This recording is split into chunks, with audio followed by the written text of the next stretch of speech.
Hey, this is Cool Trains in Montreal. This video has been a long time in coming, actually. Uh, I've been doing a lot of filming outside and stuff like that, and some model work and stuff. So I haven't really gotten around to doing this video on my N-scale LRC train. Now, I have only 2 cars hooked up here because it's a short run. But I just wanted to show it off. So here's the Rapido Trains F40PH-2.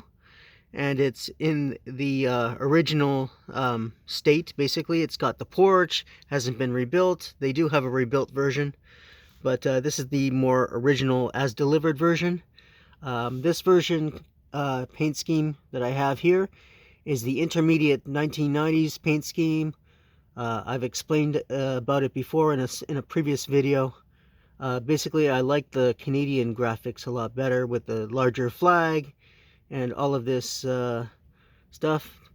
And otherwise it's probably, well, yeah, the whiter blue too, the whiter blue stripe. It had a thinner blue stripe earlier, so that's the earlier versions. And these are the Rapido Trains cars, the LRC cars. They have their own special issues, most notably with coupling and me having trouble hooking them up onto the track, just the way those are so finicky. And they won't even go down my ramp, actually. I have a little uncoupling ramp that it doesn't seem to work out too well with them.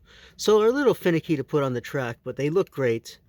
And one other thing I would like to point out is they never did do the numbers here. For some reason they have, you know, the number gray mark that's supposed to be for the numbers, but they never put the numbers on. And I really don't understand why, in an age where everything is computerized, you could have put a number there.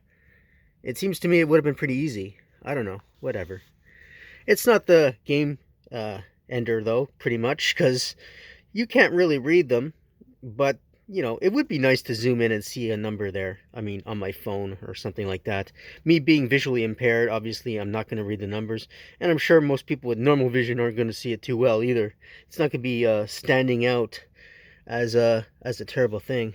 But just to note that in this age where you can have printing that is so small that only a magnifying glass would see it, and it's still there on a lot of Atlas cars that I bought from the 1980s, that they never bothered to do it on the Rapido Trains LRC cars. Anyway, also another thing, when I run this backwards, it does tend to run rougher. Now the mechanism might not be fully broken in, and I suspect that's the case because it runs very smooth when you run it forward. That's fine. But when I run it backward, I always seem to get this roughness that sounds like it's derailed, and I know it's not. I've checked. And these the LRC cars are actually on the track, see, so they run smoothly enough. And the couplers are working well enough in this case. So that's pretty good, actually. And one other thing I do want to mention is, when building a layout like this, be prepared for the fact that it's going to probably warp. It did warp on me here. So when I do an extension to this, what I'm going to do is I'm going to put some wood, some blocks of wood along it, to see if I can curb that possibility of warping, because I think I built this like 2 years ago, this layout. So over that period of time, the wood sort of warped. So obviously, to combat that and give it a little more structural strength, I think I'll put some kind of wood in it, not just the foam core, which this is based off. This is just one single shelf and foam core. And over time, yeah, that doesn't seem to be the greatest thing, because if I connected 2 of these shelves together, in time there'd be humps in it or something. So. And I said in a previous video I wanted to enlarge this and have a second shelf. And so for my second shelf, what I'm going to do is I'm going to put some wood blocks, basically a wood block like this in it. And that should help take away the problem of the warping. Anyways, so this is just a quick video, as I said, to show my little LRC train.